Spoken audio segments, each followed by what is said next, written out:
strap him into the chair. His last words, "I don't even know why I'm here."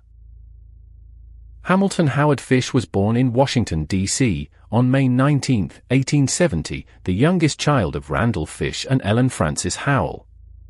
His father, a former riverboat captain turned fertilizer manufacturer, was 75 when Albert was born, 43 years older than his wife. Mental illness ran through the family on both sides. An uncle had mania. A brother was confined to a state hospital. A half-brother suffered from schizophrenia. His mother reportedly experienced hallucinations. When Albert was 5, his father collapsed with a fatal heart attack at the Baltimore and Potomac Railroad station. His mother, unable to care for him alone, placed him in St. John's Orphanage in Washington. The beatings there were frequent. Fish later said he came to enjoy the pain. By 1880 his mother had secured government work and brought him home, but the damage, whatever its origin, had already taken root. At 12, a telegraph boy introduced him to practices involving urine and feces. He began spending weekends at public bathhouses, watching other boys undress. At 20, Fish moved to New York City, where he engaged in male prostitution and began molesting young boys, most under 6. In 1898 his mother arranged his marriage to Anna Mary Hoffman. They had 6 children together: Albert, Anna, Gertrude, Eugene, John, and Henry. In 1903 he was convicted of embezzlement and sent to Sing Sing. Around 1910, in Wilmington, Delaware, Fish met a 19-year-old named Thomas Bedden. He took him to a farmhouse and tortured him for 2 weeks, eventually cutting off half his penis. He later said he'd planned to kill and dismember Bedden but feared the summer heat would draw attention to the smell. Instead he poured peroxide on the wound, left $10, kissed him goodbye, and caught the first train home. In January 1917 his wife left him for a boarder named John Straub, taking, by Fish's account, nearly everything the family owned. Fish raised the children alone. He began hearing voices. He wrapped himself in a carpet once, saying he was following instructions from John the Apostle. He drove sewing needles into his own groin and abdomen. An X-ray after his arrest would find 29 of them still lodged in his pelvis. He beat himself with a nail-studded paddle and set fire to wool he'd inserted into his own body. He never struck his children, but he taught them and their friends to spank him with that same paddle. He was, by every appearance, an unremarkable old man, soft-spoken, gray-haired, working odd jobs as a house painter across New York and its boroughs. The pattern began to surface in the summer of 1924. On July 11, Fish approached 8-year-old Beatrice Keel on her family's Staten Island farm, offering her money to help him hunt for rhubarb. Her mother chased him off. He came back later and was found trying to sleep in the family's barn. For days after that encounter, 9-year-old Francis McDonnell vanished after playing catch with friends in Port Richmond, Staten Island. Searchers found his body hanging from a tree. He had been sexually assaulted, strangled with his own suspenders, and his left hamstring stripped almost entirely of flesh. Witnesses described an elderly man with thick gray hair and a drooping gray mustache seen walking with the boy into the woods. Francis's mother, Anna McDonnell, told reporters the man had come shuffling down the street mumbling to himself. The press named him the Gray Man. No arrest followed. The case went cold. In February 1927, 4-year-old Billy Gaffney disappeared from an apartment hallway in Brooklyn while playing with a friend, 3-year-old Billy Beaton.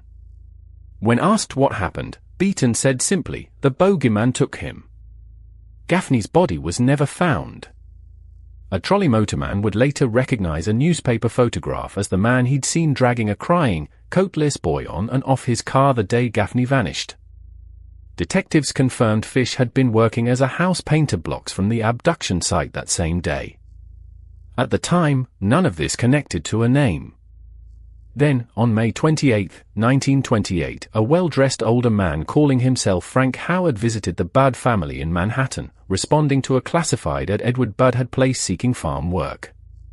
He returned days later, charmed the parents, invented a niece's birthday party, and left with 10-year-old Grace instead of her brother.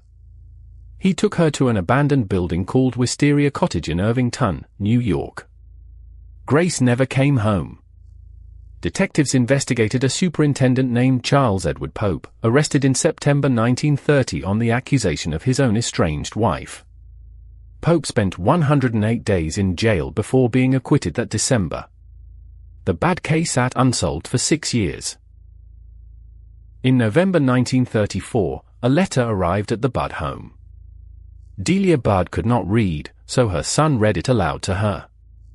It described, in the guise of a story about a sailor and a famine in Hong Kong, a taste for human flesh acquired abroad, and then, without transition, turned into a first-person account of what had happened to Grace.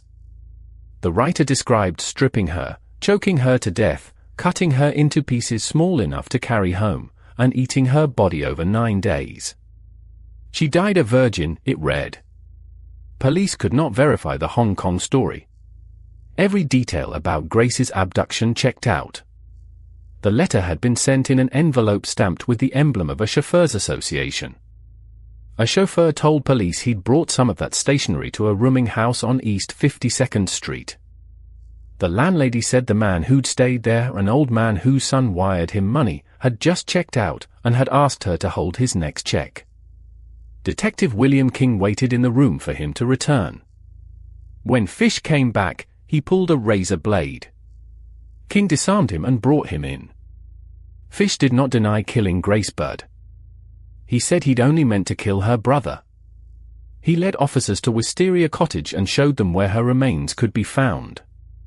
Only afterward, once Fish was in custody for Grace's murder, did the older cases begin resolving themselves, not through new evidence, but through Fish's own confessions. He admitted to the McDonnell killing in March 1935, after his trial for Budd had already concluded.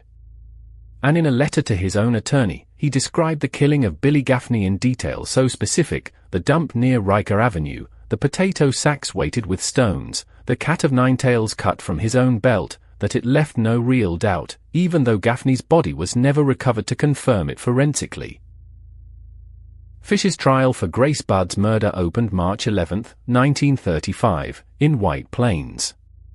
His attorney, James Dempsey, mounted an insanity defense, and psychiatrist Frederick Wortham testified for 2 days about Fish's fixation on the biblical binding of Isaac, his belief that sacrificing a child was penance, that angels would have stopped him if God disapproved.